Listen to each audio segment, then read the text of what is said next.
All right, what's going on, class and professor? How are you doing? It's Alex Peterson here for Module 3 discussion. So for my scholarly resource that I was using, I'll post it in the link. It's an article about the trends in military recruitment, specifically in the military or in the United States Army, and they've been experiencing like a downturn in recruiting and an increase in difficulty. And so I figured it was kind of like a parallel, but a little bit different kind of resource we could all take a look at. I'll post it in the description, but I'll hop right into the discussion prompts. What are your top two learnings from this module? So I would say the videos are a real asset if your firm has the money to produce them. Like the Apple one was awesome, the Army one was great, or the PEO missiles in space, DoD civilian, that one was a really good one. They're all really good. But bottom line is if you have the money, they can be a really good resource for you. And good news is for smaller firms, it's like even like startup companies, you can do a lot with multimedia. Like I'm doing this with just an iPhone. You could do so much with an iPhone. So if you don't have a lot of money, you can still make cool recruiting videos to build your brand and recruit candidates that would fit the niche roles that you need.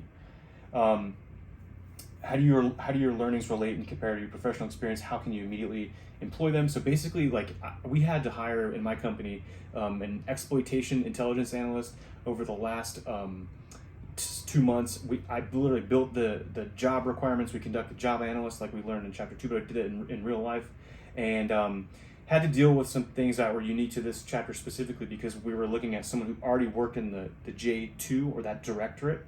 So it's taking someone from that directorate into another branch of the directorate, and we had to weigh if it was a good option because all the aforementioned details of bringing someone in within the organization has different details than if you were to bring someone out from the outside. Bottom line is she's great for the job and she's going to start. We brought her on, but when I was interviewing her, I thought of this whole process and the learning modules here. So thanks, Professor, for the great resources here.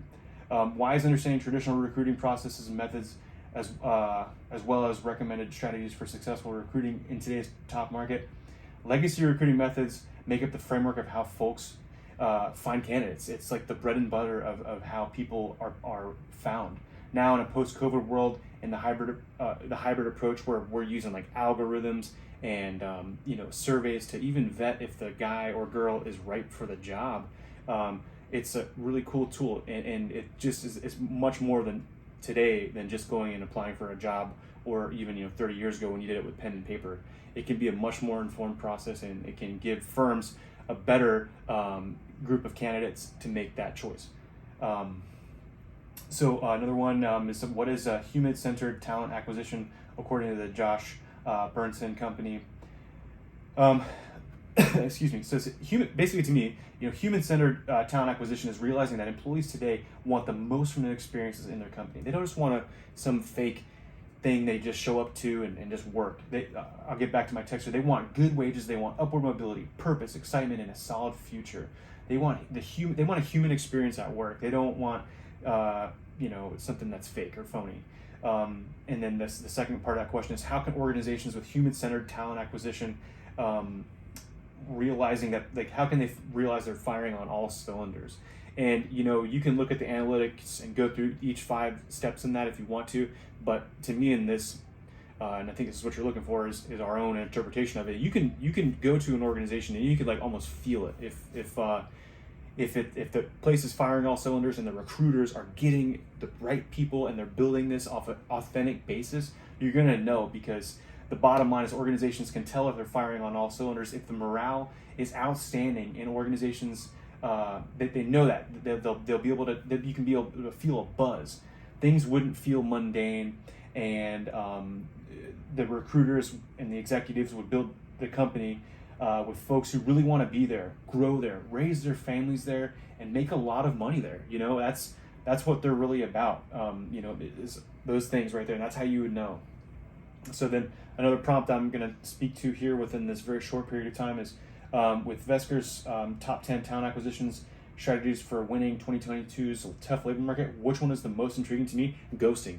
Real quick, I know I'm over on time, but ghosting to me is hilarious, where like they give you an offer and then they won't talk to you ever again. They won't even say anything back. But the best thing to do there is maybe like if you're in the organization, like offer those people the top dollar, and maybe even be honest with them. Say, hey, this position only gets you, X amount to X amount. I don't want to speak dollars here, but you want to pay them exactly what the position gets. You don't want to let them come in low. Like when I talked about this lady who we hired in the J2 at my job, she was below the bracket, and it's she could have asked for more, but she asked for a little bit, and it wasn't my call to give her more. But there's more there, meat on the bone for her, which maybe companies need to realize. They need to pay the person the most they can pay them for the role if they're going to be in that role, and for like a high stakes position. You got to pay those people well, because they're going to get bored and move on. So yeah, that's my module 3 discussion. I look forward to talking to you all, and yeah, hope you guys stay safe for this hurricane. Thank you.